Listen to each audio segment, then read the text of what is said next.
ya nos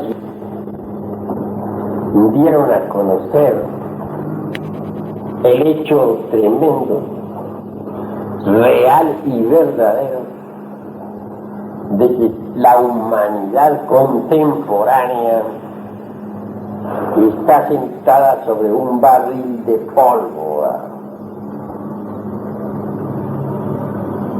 Hace mucho tiempo hemos venido diciendo que el fuego del interior de nuestro planeta Tierra se halla en desasosiego. Sin embargo, no se nos había hecho mucho caso.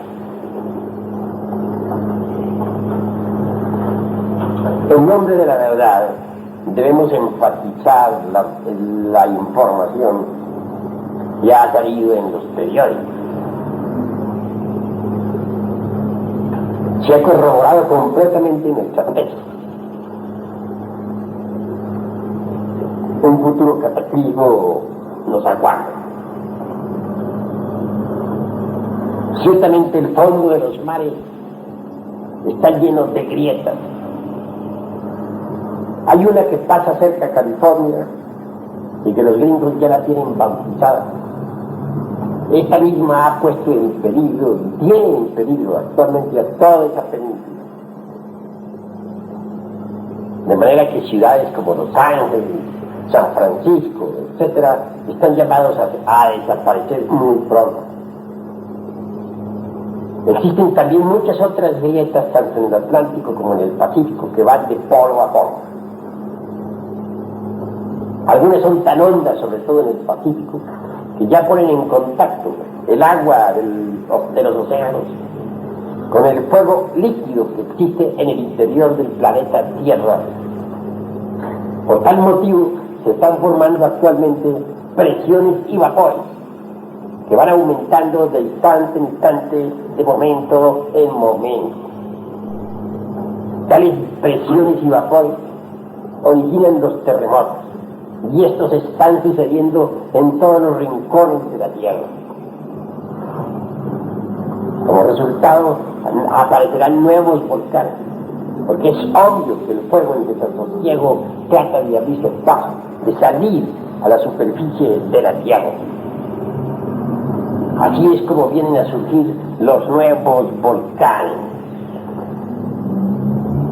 Indiscutiblemente, conforme el fuego líquido continúe en desasosiego, conforme las presiones y vapores se intensifiquen, los terremotos se harán cada vez más y más intensivos. Advierten los hombres de ciencia que en cualquier momento habrá una gran explosión. Se aguarda. Eso es.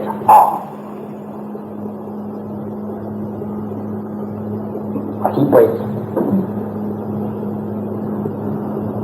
el peligro es inminente y no hay remedio. Lo que hemos dicho está corroborado ya oficialmente por la ciencia.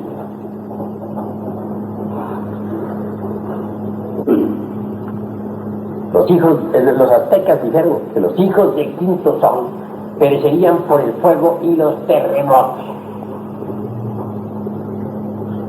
Los hijos del primer sol fueron la gente de la raza protoplasmática, aquella humanidad de andróginos divinos que otrora vivieron en el casquete polar del norte, en la isla sagrada.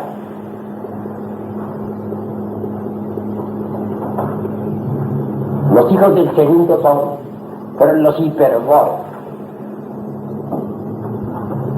regiones cercanas al polo norte, que forman una verdadera herradura. Los hijos del tercer sol fueron los lemur, que vivieron en el continente Mu, situado en otros tiempos en el Pacífico. Los hijos del cuarto sol fueron los atlánticos. Los hijos del quinto sol somos nosotros, la gente de la raza aria.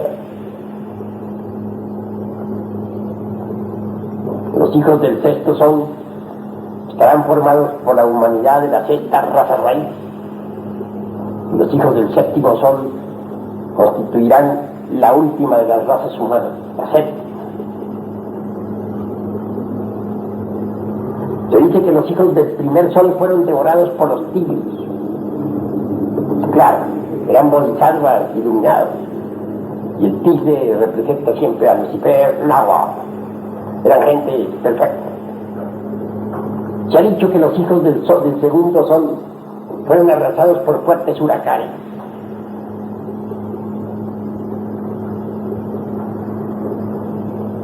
Se ha dicho que los hijos del tercer sol perecieron por sol de lluvia de fuego y fuertes terremotos, es decir, por volcanes y terremotos.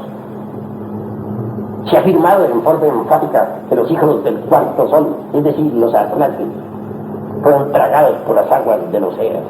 Y esto lo confirma no solamente el Génesis, sino todas las antiguas escrituras religiosas.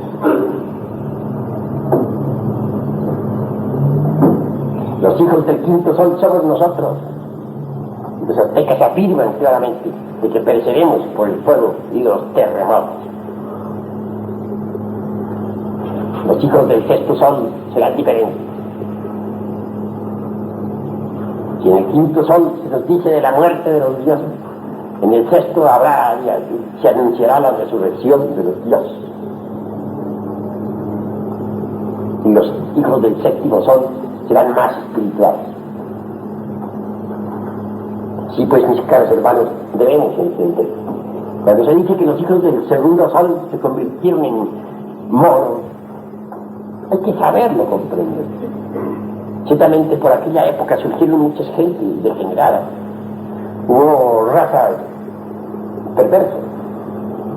La naturaleza hizo manifestaciones estrambóticas. Blavatsky habla, por ejemplo, de los hombres acuáticos terribles y perversos, verdaderos monstruos marinos. Fue una época en que se vieron muchos casos monstruosos. Cuando se dice que los hijos del tercer sol se convirtieron en pájaros, pues hay que saberlo también entender. No hay duda que las gentes involucionadas de la tercera raza son hoy en día los famosos liliputienses. Algunos existen en el África y otros en algunos otros lugares del mundo. Son hábiles en los estados de gimio.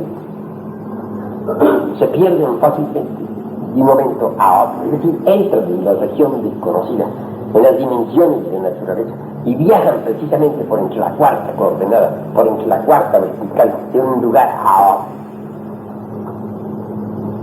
Los hay de 10, 15 y 20 centímetros, como en el Perú, como en Bolivia. También los hay de medio metro de tamaño, como en el centro del África.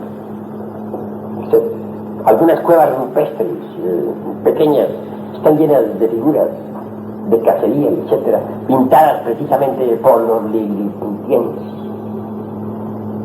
Hombres pájaros completos.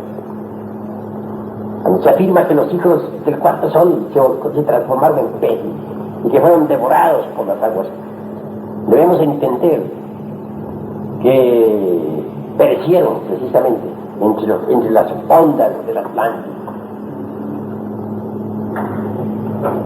En cuanto a nosotros, los hijos del quinto sol, indubitablemente tendremos que sufrir nuestra suerte y perecer, porque aquí está escrito, por el fuego y los terremotos.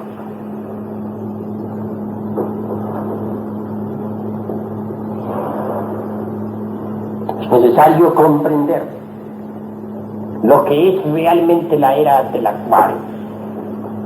Esta se inició, como todo el mundo lo sabe, el 4 de febrero del año 1962, entre las 2 y las 3 de la tarde. No estoy afirmando en forma empírica. No, estoy diciendo fue debidamente observado en todos los observatorios del planeta Tierra. En Entonces, y eso lo afirman también los astrólogos, hubo una reunión de mundos, precisamente en la constelación de Aqua. Fue un concilio cósmico, en el sentido más trascendental de la palabra. Los planetas de nuestro sistema solar de Oz, se reunieron allí todos en supremo congreso, y hasta hubo un eclipse de sol y de luna. Se temió por aquella época precisamente un cataclismo mundial. Sabíamos muy bien que no acaecería. La Tierra hubo de pasar por entre un verdadero callejón de luz, y nada sucedió. Fue entonces, y realmente entonces, cuando se inició la nueva era del Aquarius entre el augusto tronar del pensamiento. Sin embargo, hay gente que suponen que todavía no ha entrado, y hay quienes piensan que había entrado muchos años antes, lo cual es falso.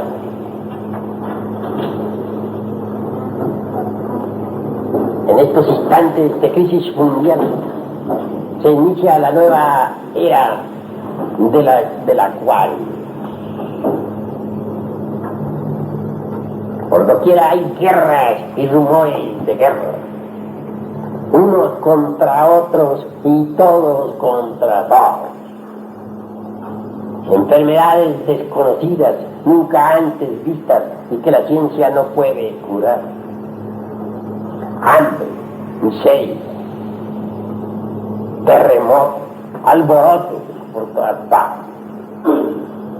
Quienes se tomen la molestia de estudiar el sermón profético del divino Rabí de Galilea podrán evidenciar el hecho concreto de lo que está sucediendo.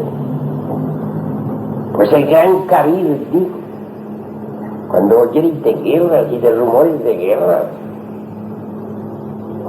cuando la Jerusalén esté sitiada de ejércitos y haya hambres y pestilencias por lo que todavía no es el fin, pero está muy cerca. En estos precisos momentos Jerusalén está rodeada de ejércitos. Y hay guerras y rumores de guerras y terremotos y pestilencias y alborotos por todas partes, como lo dijo el gran Kabir. Sin embargo, a pesar de haber estudiado tanto los evangelios, todavía no entendemos. No queremos comprender que el principio del fin ha llegado. Por último, hasta la misma ciencia oficial asegura que estamos sentados sobre un barril de pólvora y permanecemos inmutables. Se afirma que esto es una bomba de tiempo que de un momento a otro explota. Y como que seguimos tibios. ¿A qué se debe esto? No es extraño. Antes de la catástrofe que acabó con el continente Atlante, sucedió lo mismo. A la víspera de la gran catástrofe, todos se casaban y daban en matrimonio, como dicen las Sagradas Escrituras. Y al otro día eran cadáveres.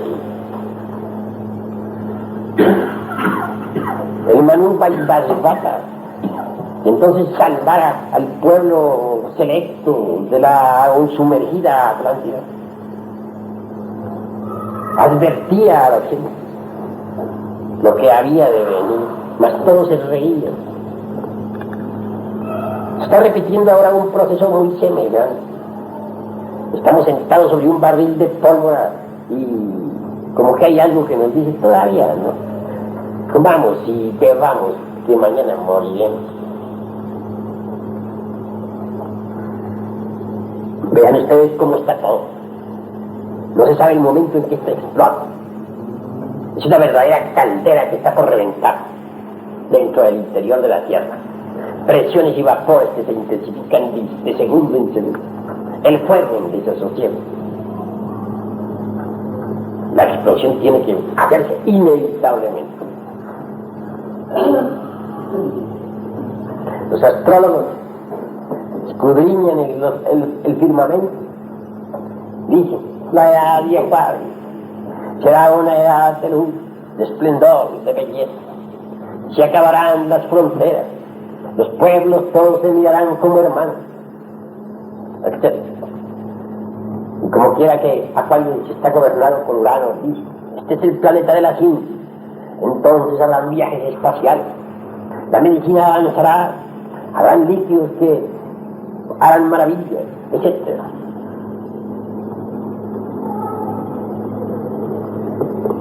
Luego, al examinar el firmamento, se encuentran frente a frente a la constelación del Leo, el león, y dicen, este gobierna el corazón, el amor, por lo tanto la fraternidad será un hecho, todos nos miraremos como hermanos, he ahí que llegará la edad de oro. Qué bonito hablan, ¿no? Como si nosotros nos mereciéramos, como si fuéramos unas blancas palomas, como si fuéramos mansas, como si no tuviéramos un karma mundial. ¿Qué ellos? ¿En qué lenguaje tan delicioso dicen, habla de los astrólogos, verdad? Pero la realidad de los hechos es exactamente la otra. Parece un signo exactamente lo real. Y entonces vendrá un nuevo orden de cosas difíciles. No es nada por el año, en gran manera. Hay que provocar revueltas terribles. Hay que provocar cataclismos naturales espantosos. Y el hecho de tener frente a la constelación de Leo nos invita a pensar. Leo, el león de la ley, sale al encuentro de la humanidad y Acuario para hacer justicia y cobrar de una vez y por todas el karma mundial. Leo, el terrible león de la ley, el signo zodiacal de fuego, el trono solar, ciertamente llueve fuego sobre la tierra.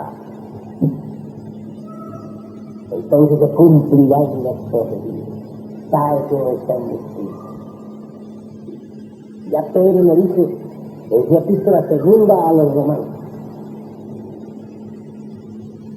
Les quiero decir que estremecerán con grandes peligros.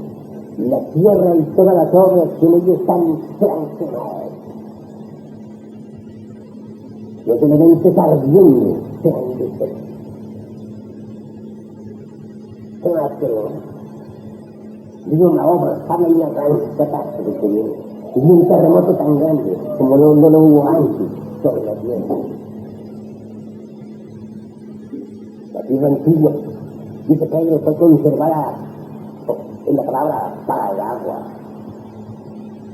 Así pues, la tierra esta, la actual, ha sido conservada por la misma palabra para el fuego. Si leemos cuidadosamente la Biblia, vemos que el Génesis comienza hablándonos sobre el diluvio universal. Y termina ese gran libro con el Apocalipsis de San Juan. Los 7 sellos, el fuego de la justicia. Así pues, el agua y el fuego se disputan la primacía. Y nosotros vivimos en las alternativas del agua y del fuego.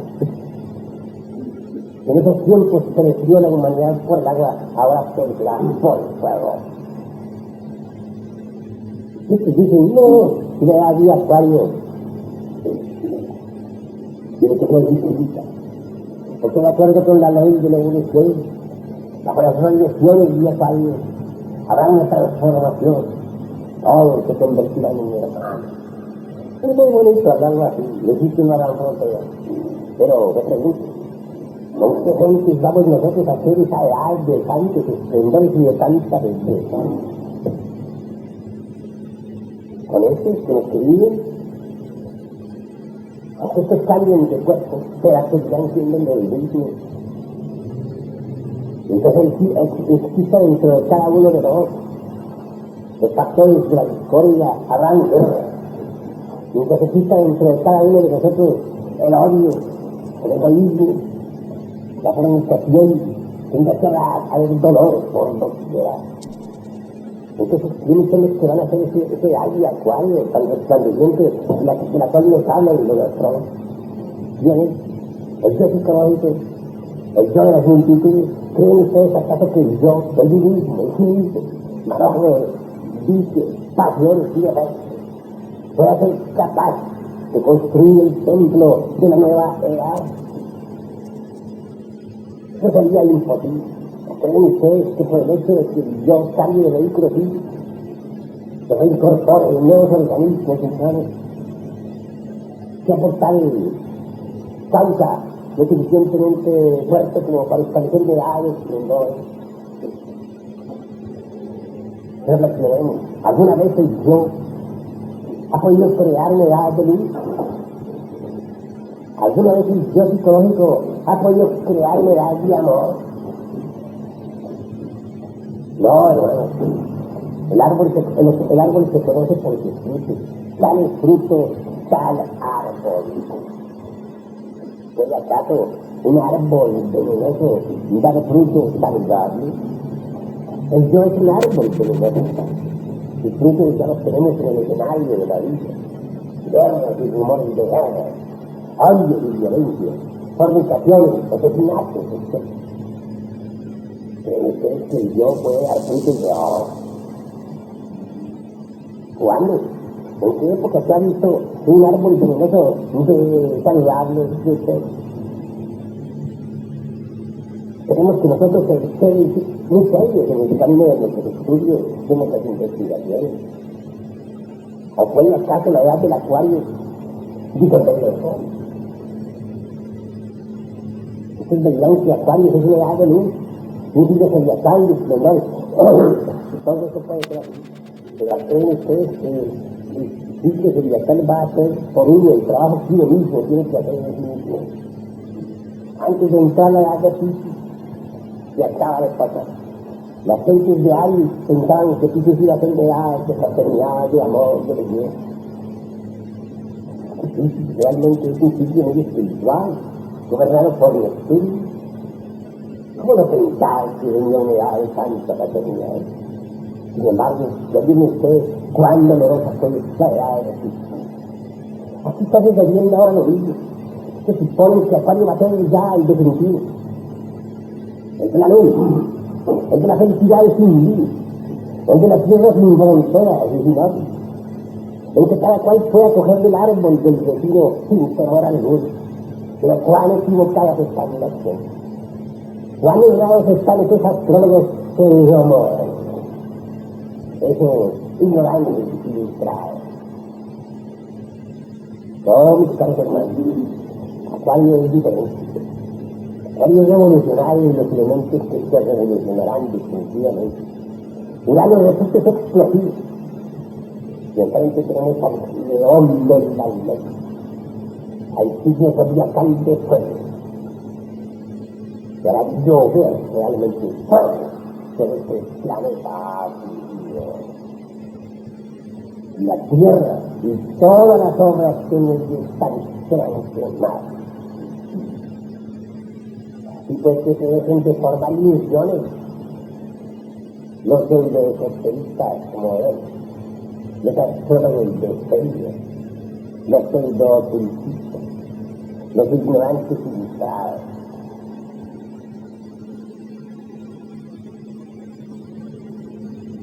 Ha llegado el instante precisamente de reflexionar. Nosotros necesitamos disolver el vivismo, el cinismo. Necesitamos morir en sí mismo, eliminar los elementos nefastos que cada uno de que tenemos llegar a formar parte del pueblo de así como en la edad del Atlántico, durante el cuarto sol, hubo un pueblo celeste que fue salvo. Así también, mis queridos hermanos, aquí en este edad del príncipe habrá un pueblo que será salvado, un pueblo que estará formado por gente de todos los países de la tierra, sin distinción de raza, sexo, casta, clase o color. ¿Quiénes formarán ese pueblo santo? Ellos se disuelvan en sí mismos, ni siquiera los exigibles que estén al comienzo, sino que mueran en sí mismos. Se acaben con el ego, con el yo, y con todos los elementos inhumanos que llevan vivo. Que sea suficiente como para que pasen a formar parte de ese pueblo santo. ¿Creen ustedes acaso que podría incluirse dentro de las filas del ejército de salvación mundial en la hora suprema a individuos que todavía tengan el ego alto?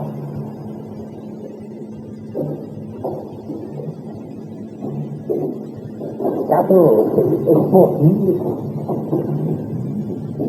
con gente que poseen el ego formar un núcleo de salvación? Coloquen ustedes unas cuantas personas con el test crónico dentro de un precioso santuario sagrado y observen lo que sucede. Algo semejante diríamos, coloquen ustedes un sangre dentro de un laboratorio y observen lo que pasa. Exactamente, o en forma similar, diremos de una humanidad que tengo yo adentro, encerrada aunque fuera dentro de un sacratismo lugar. La cura es básica para una nueva raza, para una nueva humanidad. Ya la humanidad ciertamente está demasiado madura para el castigo final. Y yo digo que no solamente está madura, sino que se pasó de madurez. Quiero decir con esto que está podrida. Y pues, ahora, al comprobar la ciencia oficial, lo que está sucediendo en el interior de nuestro planeta Tierra, al emitir los científicos el resultado de sus investigaciones, han venido pues a documentar lo que nosotros a mucho tiempo estamos en paz también.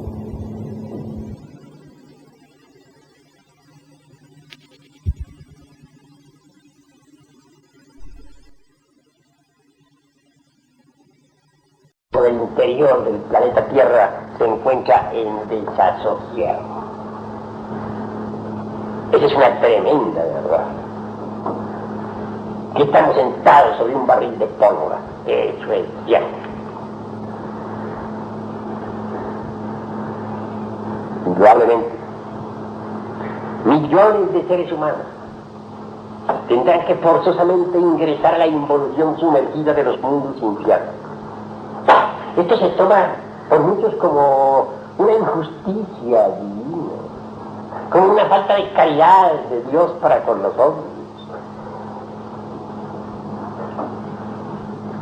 Pero se equivocan los que así piensan. Yo estoy más bien en esto con los derviches danzantes, con esas de purificaciones y de pruebas. Y es obvio, mis caros hermanos, es indiscutible que la esencia, que es lo más digno, que es lo más decente que cargamos en el interior de sí mismo, está enfrascada en multitud de agregados psíquicos. Metida pues la esencia entre ese azufre inferior, entre ese fuego, digamos, fatal y negativo, entre esos agregados inhumanos, sufre lo indecible. Los derviches piensan que el descenso y la involución sumergida dentro de las entrañas de la tierra es un proceso de purificación y de prueba. Eso es verdad. de pruebas, porque se nos enseña el bien y el mal en una forma objetiva, clara, concreta, el resultado de nuestras mismas acciones. Y de purificación, porque la naturaleza se encarga de eliminar con sus fuerzas centrífugas, eliminar de la esencia todos esos agregados inhumanos que llevamos dentro. La muerte segunda en sí misma ha sido el resultado de incesantes purificaciones. Definitivamente hasta el último elemento inhumano ha muerto, la esencia queda transparente y cristalina como un diamante, como un vidrio purísimo, a través del cual puede filtrarse los rayos del sol de la divinidad. Esencias así ya limpias después de la muerte segunda, con justa razón pueden surgir a la luz del sol de la verdad para recomenzar la jornada sobre una curva espiral más alta. Entonces ha de iniciarse un nuevo proceso evolutivo en el mineral. Digo más alta porque, como expliqué la vez pasada, hay que distinguir entre curva y curva dentro de una espiral. Si antes empezamos en el reino mineral como simples elementales viviendo entre las rocas, en la nueva curva, al iniciarse un segundo ciclo de manifestación, obviamente empezaremos nuestra nueva evolución mineral como gnomos o pigmeos, inteligentes criaturas mencionadas por Felipe Teofastro Bombastro de Ongenegui. Lo mismo en la estadía vegetal, estaremos incuestionablemente más desarrollados. En los estados animálicos pasaremos por esferas más altas y nos reincorporaremos en organismos más inteligentes. Y cuando por fin reconquistemos el estado de humanoide, lo haremos en una forma más sabia. Así pues, el ascenso que en estos momentos se está iniciando, está progresando en forma matemática, en forma aritmética, es para el bien de la humanidad.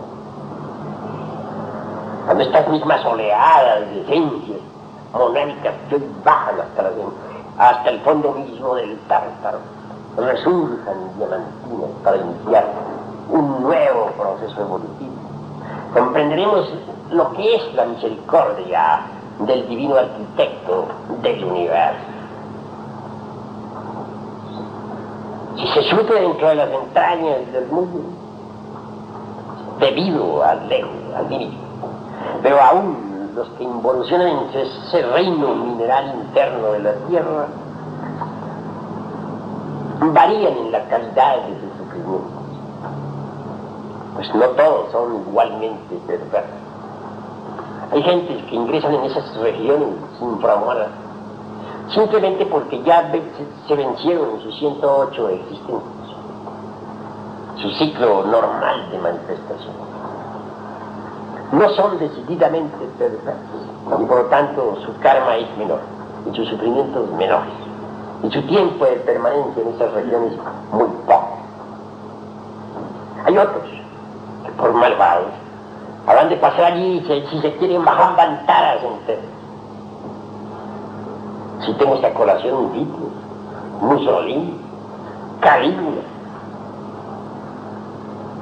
seres de esa clase, sujetos así, han de pasar eternidades en la involución sumergida. El tiempo que han de vivir allí es tiempo de rocas, tiempo de eternidad.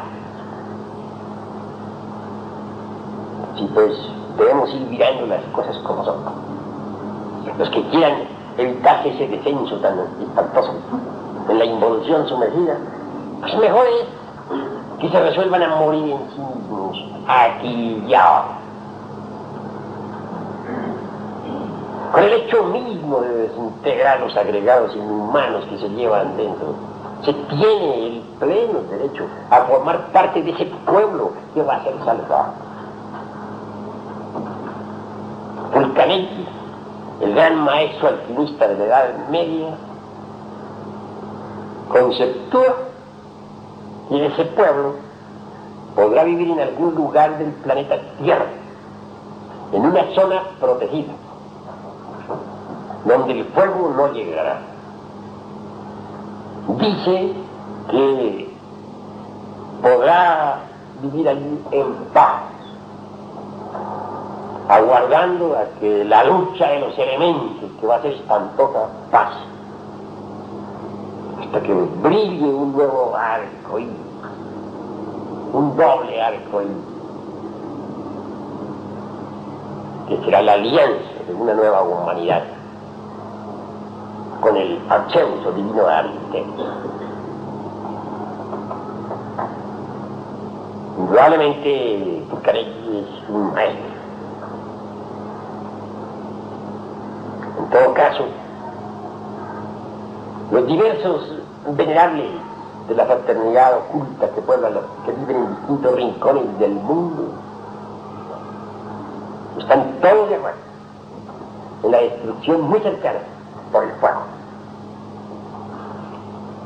Hay un grupo de venerables que pertenecen a la auténtica y legítima orden Rosacruz de A. Son lo que podríamos llamar gnósticos Rosacruz. Y viven, como yo les dije, en todos los rincones de la tierra. Tienen el mérito de haber realizado en sí mismos la piedra filosofal. Ahora, ¿qué cosa es la piedra filosofal?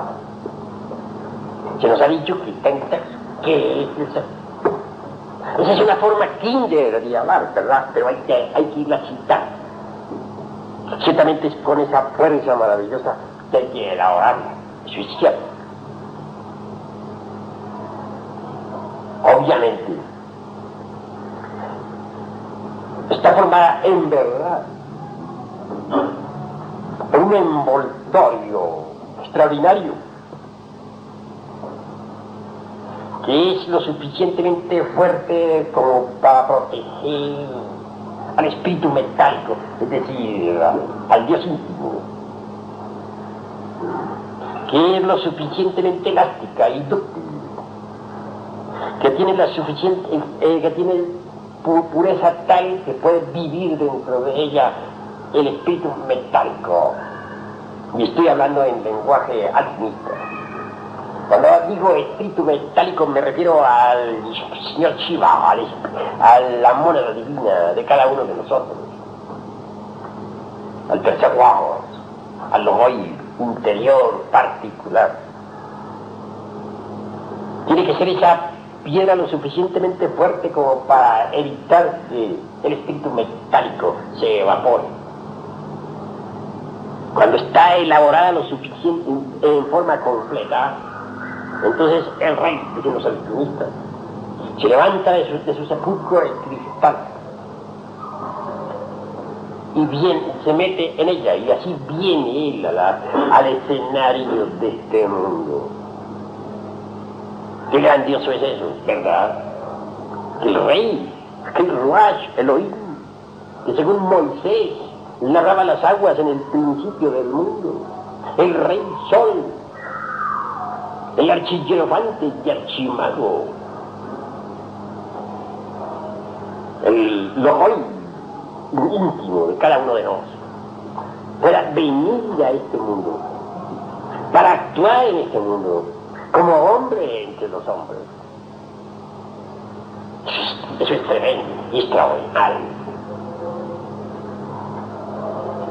Así pues, lo importante es fabricar esas piedras filosofales, ese envoltorio de color rojo. El envoltorio está formado en verdad por esos cuerpos gloriosos de los que nos hablara Pablo de Tarso. Obviamente cada uno de nosotros tiene que fabricarlo. Para que eso no es todo. Que alguien se fabrique una astral y que luego se dé el lujo de crearse un vehículo mental para su uso y por último el causal, no es todo. Después hay que perfeccionar esos cuerpos hasta que estos puedan ser recubiertos por el ser. Mas tampoco eso es todo. Hay que hacerlos de oro. Y ahí lo terrible. Vehículos trascendentales de oro, de luz. Sí, eso es lo que se quiere. Y cuando ya están así, entonces asumen el bello color rojo, porque se visten con la púrpura de los reyes. En cuerpos de esa clase es donde viene a morar el tercer lobo, el Shiva, el Espíritu Santo, el hombre auténtico, el primogénito de la creación. Es por medio de tales vehículos como puede él venir al escenario del mundo a trabajar por la humanidad. Cuando él viene, hace prodigios y maravillas, porque él es el rey. Nosotros necesitamos resucitar el rey dentro de nosotros. Esa es la resurrección de ir a la vida en cada uno. Un día hemos de exclamar: el rey ha muerto, viva el rey. Todos aquellos que ya lo han encarnado, aquellas piedras autorrealizadas, forman en sí una fraternidad. La fraternidad, dicha es fraternidad, la Orden Rosa Cruz, que no es una escuela como las que conocemos en el mundo. No, es un estado de conciencia de hombres autorrealizados que vive en distintos lugares de la tierra. Hombres resueltos que poseen la gema preciosa, que saben transmutar el plomo en oro. Dioses con cuerpos humanos. Esos son los auténticos y legítimos Rosa Cruz. Para llegar a pertenecer a semejante orden, hay que ser cuidadoso. Hay que trabajar en la forja de los ciclos. Solo así se puede llegar a pertenecer algún día a semejante. Llegar a pertenecer algún día a semejante orden. Piensen ustedes en lo que significa el símbolo de la rosa y de la cruz, mis queridos hermanos. El Lingam embutido en el Choni hace cruz. En cuanto a la rosa, ella simboliza en sí misma al ojo, y que llegue a florecer la rosa en la cruz, en esa cruz. Piensen ustedes lo que eso es. El ojo floreciendo en la cruz del sexo. Probablemente, hermanos, que llegar a pertenecer a esa institución que no tiene forma física en el mundo y que sin embargo está formada por distintos adeptos que viven ya en Europa, ya en el Asia, ya en el África o en la Oceanía, es bastante difícil, ¿verdad? Así pues, importante es llegar a tener la piedra viva, convertirnos en la piedra viva.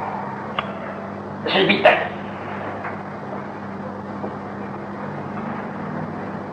Aquellos que han de conducir al pueblo santo serán auténticos Kumara,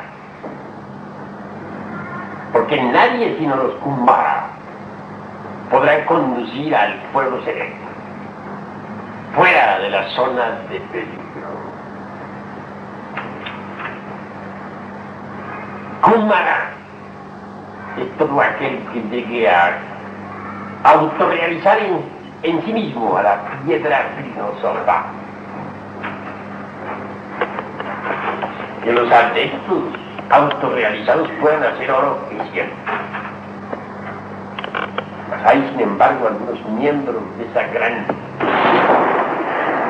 en forma humilde, con trabajo sencillo, sin embargo pueden hacer oro y diamantes.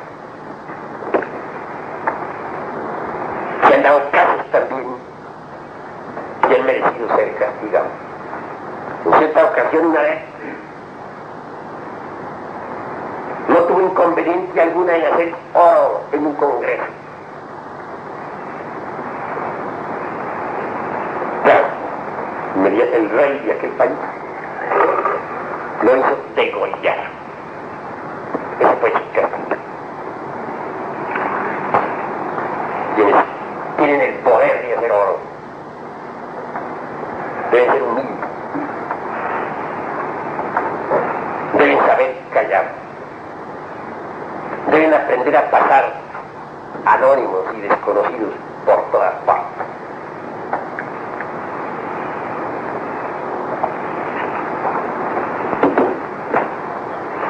En momentos en que nosotros tratamos de hacer el ejército de salvación mundial, pues tenemos que hacer también un llamado a la central de juventudes gnósticas y a todos los grupos gnósticos juveniles, porque las gentes jóvenes están llenas de dinamismo, de energía, pueden ayudarnos a formar ese ejército si realmente se lo proponen. La hora que vivimos es crítica y difícil. Y ya no hay remedio. Ahora no nos queda sino una sola cosa: preocuparnos por morir en sí mismos y avanzar todo lo que podamos en el camino de la autorrealización íntima del ser.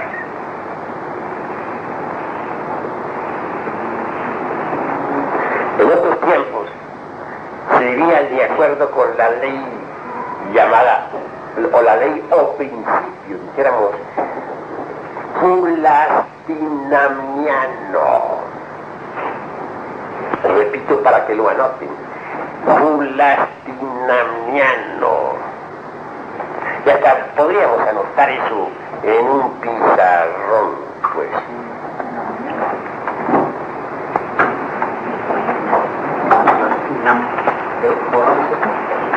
Bueno, ¿qué piensan? ¿Seguro? Sí. Son términos que ustedes deben conocer, porque hay dos leyes, dos principios: el fulastinamiano y el hipoclano. El principio fulastinamiano, como ven ustedes, hay que saberlo pronunciar. Lo voy a escribir.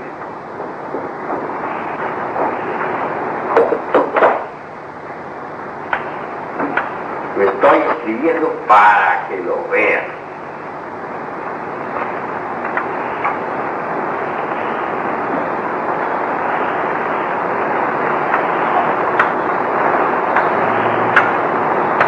Fulastinamiano.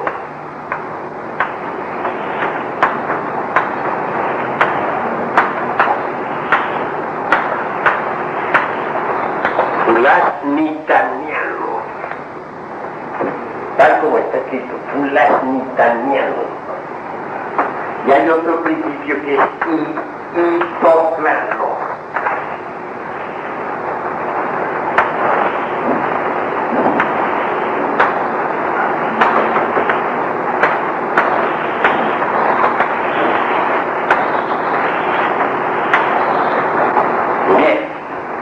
El principio fulastinamiano es el que pertenece a los auténticos hombres.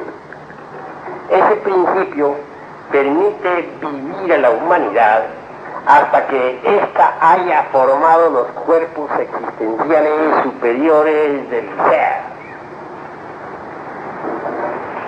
Así en otras edades, las gentes viviendo de acuerdo con el principio fulasnitamiano vivían hasta un promedio de 1000 años. Otros alcanzaban 12, 15 siglos. Entonces, aunque no se hubiesen fabricado los cuerpos existenciales superiores del ser en la juventud, se fabricaban después, en la madurez. Había tiempo para todo. Eran las épocas de la Lemuria, del continente Mu. Pero como quiera que la humanidad dejó de cumplir con el deber cósmico del ser. ¿Cuál es? El hacerse conscientes de las actividades de cada uno de nuestros 5 centros básicos, llamados intelecto, emoción, movimiento, instinto y ser. Entonces se degeneró. Al degenerarse la humanidad, no le quedó más remedio a los adeptos de la fraternidad oculta que permitir que la humanidad viviera con esa ley que gobierna al reino animal, en ese principio llamado hitoclanos, es decir, ley que nos permite vivir tan solo unos 80 años, etc. En el Egipto se vivían 140 años, ahora ya ni a 80 llegamos, cuando mucho 50, 60, 70. Esa ley del hitoclanos indudablemente es la que gobierna al reino animal. ¿Cuál es la diferencia entre una y otra ley? Que la ley del eterno fulastinamiano nos permite vivir hasta que fabriquemos los cuerpos existenciales superiores del ser. En cambio, el principio hitoclanos no tiene en cuenta para nada a los cuerpos existenciales superiores del ser, sino a los animales. Y se muere cuando la naturaleza ya necesite de nosotros. Es decir, como en cada uno de nosotros hay una sustancia que la naturaleza usa para su propia nutrición, ella lo desencarna a uno cuando considere que llegó a su hora, que necesita su alimento. Ella se cobra, sin tener en cuenta para nada que el individuo haya o no haya fabricado los cuerpos existenciales superiores del ser. Ese es el principio hitoclanos. De manera que ahora la humanidad está viviendo de acuerdo con un principio estrictamente animal, el principio hitoclanos. No es el principio hitoclanos para una especie humana de verdad, pero como está tan degenerada la humanidad, no queda más remedio que gobernarla con el principio hitoclanos. Ese es el de los animales. Es cruda esa verdad, pero es la verdad. Claro que con el principio fulastinamiano la humanidad tenía oportunidad para transmutar el esperma en energía. Entonces se aprovechaba el hidrógeno sexual C12 para hacerlo cristalizar en la astral, en la forma del cuerpo astral. Entonces se utilizaba el esperma sagrado como debía ser, y la gente sabía transmutarlo para fabricar el elemental, y sabía transmutar ese esperma para fabricar el causal. Así cuando desencarnaban aquellas gentes de principios de la Atlántida y de Lemuria, lo hacían llevándose ya sus cuerpos existenciales superiores del ser. Lo sabían fabricar, gracias a que habían tenido tiempo suficiente con el principio fulasnitamiano.